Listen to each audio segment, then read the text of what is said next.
Hello, welcome back. तो इस video में हम देखेंगे कि कैसे एक 2D एरे में एलिमेंट इनपुट करेंगे। ठीक है, देखो क्वेश्चन जो हमारा वो है कि write a program to input element from user in a 2D array of size 4x3 and print the array in matrix form. तो क्वेश्चन में असल में हमें इनपुट लेना है एक एरे 2D एरे जो 4x3 साइज का होगा। 4x3 मतलब 4 रो होंगी और 3 उसमें कॉलम होगी। ठीक है, उसमें एलिमेंट इनपुट लेने के बाद हमें क्या करना है, हमें उसे प्रिंट भी करना है मैट्रिक्स फॉर्म में। तो ये हमारा क्वेश्चन है। तो अभी इस वीडियो में मैं तुम्हें यहाँ पर इनपुट किस तरीके से लेते हैं वो समझाऊंगा, क्योंकि दोनों एक साथ समझा दूंगा तो बहुत कॉम्प्लेक्स हो जाएगा, कंफ्यूज हो जाओगे। इस वीडियो में समझाऊंगा कि इनपुट कैसे लेते हैं, अगली वीडियो में समझाऊंगा कि आउटपुट में कैसे प्रिंट करेंगे, फिर तीसरी वीडियो में एक प्रोग्राम बना के दोनों काम उसी में करेंगे, क्योंकि असल में अल्टीमेटली तुम्हें ये एक प्रोग्राम में बनाना पड़ेगा। ठीक है, तो देखो अब जैसे ये मैंने एक एरे बना रखा है, तो उसमें मैं तुम्हें एक चीज़ और बता देता हूँ। क्योंकि कई किताबों में जो ये पहले, जैसे ये हमें पता है, इतना तो हमें पता चलेगा कि ये हमारी रो होती है। ठीक है ना, ये रो है, ये भी रो है, और ये भी रो है, और ये भी मेरी रो है। कुल मिला के इसमें 4 रो हमें दिख रही हैं। ठीक है, और ये ऊपर से नीचे को जो होता है, ये क्या होता है हमारा, ये होती है हमारी कॉलम। ठीक, तो इसमें 3 कॉलम है, ये हमें दिख रही है। ठीक है, अब कई किताबों में ये है, इसको रो ज़ीरो बोला रहता है पहली वाली को। ठीक है, इसको रो ज़ीरो बोला रहता है, इसको 1, इसको 2, इसको 3। ऐसी कॉलम के लिए भी कॉलम 0 1 2 ऐसा बोला रहता है।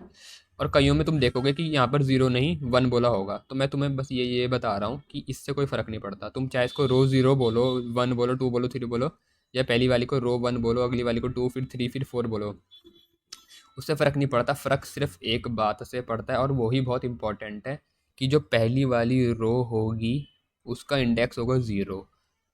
ठीक है, और जो पहली कॉलम होगी उसका भी इंडेक्स होगा 0। बस इंपॉर्टेंट ये है।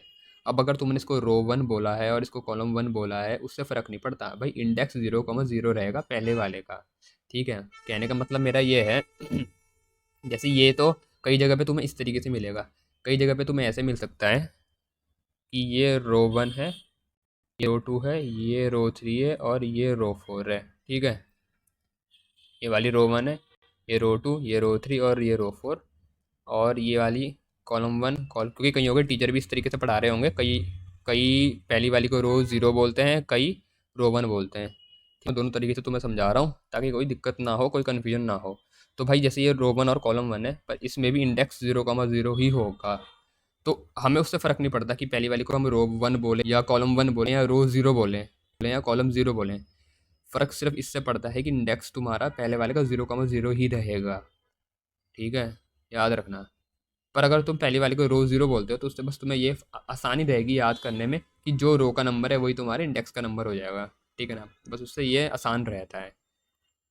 ठीक है, जैसे मुझे इसका अगर इंडेक्स निकालना है, तो तुम यहाँ देख सकते हो कि यहाँ पर ये वाली रो है, और कॉलम कौन सी है, ये वाली। तो इसका जो इंडेक्स बनेगा इस ब्लॉक का, वो होगा 2,1। ठीक है, इसी तरीके से नीचे वाले में, इस वाले में हमें 1 माइनस करना पड़ता। जैसे मेरे को अगर इसका निकालना होता इंडेक्स, और इसका निकालना होता है इसी ब्लॉक का, तो रो तो मेरी 3 है, पर याद रखना यहाँ से हम 3 में 1 माइनस करेंगे तो हुआ 2,1। 1 मतलब कॉलम 2 थी, उसमें से भी 1 माइनस किया। मैंने तुम्हें पहले बता रखा है कि जब भी हमारी रो 1 से शुरू होती है, तो हम उसमें से एक माइनस, मतलब जो भी रो का नंबर होता है उसमें से तुम्हें 1 माइनस करना पड़ेगा, अगर तुम्हें इंडेक्स चाहिए। अगर तुम इस तरीके से नेमिंग कर रहे हो, ठीक है, और इससे कर रहे हो, तो तुम्हें दिक्कत नहीं आएगी। तो इस वाले को फॉलो करके ये है कि तुम कंफ्यूज नहीं होगे। पर बात अभी भी मैं बता रहा हूँ, इंपॉर्टेंट सिर्फ ये है कि तुम्हें इंडेक्स पता होने चाहिए। रो चाहे 0 से स्टार्ट हो रही हो, चाहे 1 से स्टार्ट हो रही हो, मतलब कोई भी किसी भी तरीके को फॉलो कर रहा हो, उससे फ़र्क नहीं पड़ता, इंडेक्स फिक्स रहेंगे।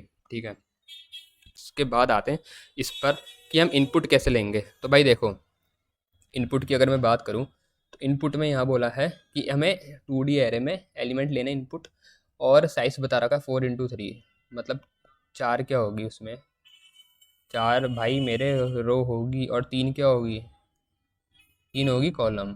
पहले रो आती है फिर कॉलम आती है। ठीक है, तो सबसे पहले तो हमें पता है कि हमें एक स्कैनर क्लास का एक ऑब्जेक्ट बनाना पड़ेगा। मैंने तुम्हें यहाँ पर सिर्फ जो इंपॉर्टेंट पार्ट है मैं वो समझा रहा हूँ, फिर तो प्रोग्राम मैंने पूरा बना के तुम्हें दिखाना ही है वैसे भी।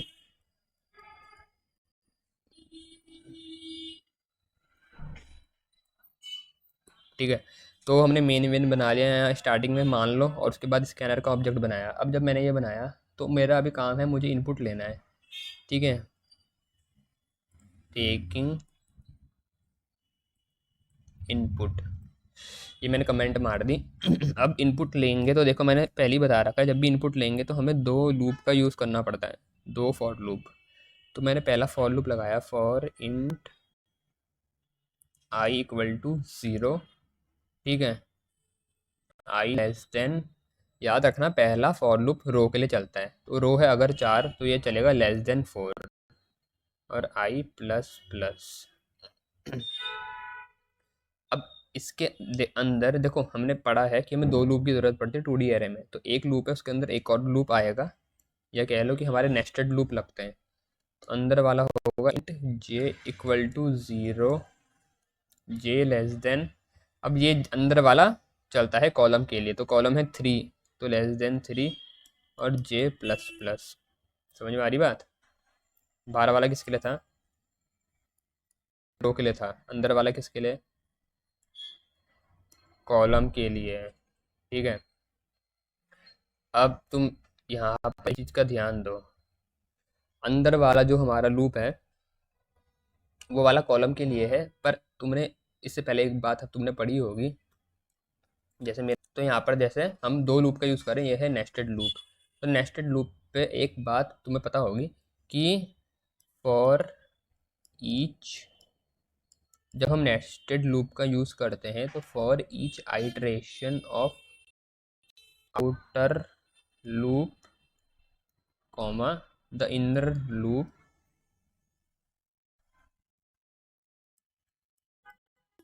Runs completely. अब इसका मतलब क्या है? For each iteration of outer loop the inner loop runs completely. तो इसका मतलब ये है कि जब हमारा बाहर वाला लूप एक बार चलता है, ठीक है, जैसे मेरा बाहर वाला लूप था ये I equal to 0 I less than 4, जो ये आई वाला है मतलब, तो जब मेरा बाहर वाला लूप चल रहा होगा, जैसे मैं तुम्हें यहाँ समझाता हूँ कि जब मेरी आई की वैल्यू हुई 0, तो इसके लिए जब मेरा लूप चलेगा ना, तो याद रखना आई इक्वल टू 0 के लिए जो अंदर वाला लूप है ये पूरा चलेगा। पूरा चलेगा मतलब आई इक्वल टू 0 जब था तो उसके लिए जो मेरा जे था ना वो 0 1 2 इतना चला। फिर जब मेरा आई इक्वल टू अगली बार 1 हुआ होगा उसके लिए जे फिर से अंदर वाला चलेगा 0 1 2, मतलब 3 बार चल रहा है। ऐसे ही जब आई मेरा कितना हुआ फिर 2 हुआ, ऐसे ही 3 भी होगा, तो जे मेरा दोबारा चलेगा 0 1 2, और यहाँ पर भी 0 1 2। अब तुम्हें एक बात समझ में आ रही होगी, इसी को हम बोलते हैं for each iteration of outer loop the inner loop runs completely, मतलब बाहर वाला एक बार चल रहा है उसके लिए अंदर वाला पूरा चलता है अपना। तो अब हमें यहाँ ये देखना है कि बाहर वाला जो अंदर वाला चल रहा है ये कितनी बार चल रहा है, ये 3 बार चल रहा है, 3 बार चल रहा है। तो यहाँ पर एक बात याद रखना, आई वाला किसको रिप्रेजेंट करता है? रो को, और जे वाला कॉलम को कर रहा है, मतलब बाहर वाला रो को और अंदर वाला कॉलम को रिप्रेजेंट करता है। तो अब यहाँ पर देखो, जैसे मैं अगर यहाँ पर इनपुट कराना है मुझे, एरे का नाम है मान लो ए, ठीक है, इससे पहले मैंने एक एरे बनाया था इंट ए, ठीक है, इक्वल टू न्यू इंट कितने साइज़ का 4 और 3, ठीक है। तो जो मैंने ये एरे बनाया था मुझे इसमें एरे में एलिमेंट डालने हैं, तो मैं लिखूँगा A I J equal to H C dot next int, integer type का एलिमेंट है ना, ठीक है। अब यह हो क्या रहा होगा, पहली बार आई की वैल्यू हो रही होगी 0, तो देखो पहली बार ऐसा बना होगा ए का 0 और जे का 0, ए का 0 और जे का 0 का मतलब ये होता है पहला वाला एलिमेंट। तो मतलब कि तुम पहले वाले में वैल्यू डालो, वैल्यू कैसे ले रहे हैं हम? यूज़र से, तो यूज़र ने मान लो 5 दिया, इसमें ब्लॉक में आ जाएगा 5। समझ में आया?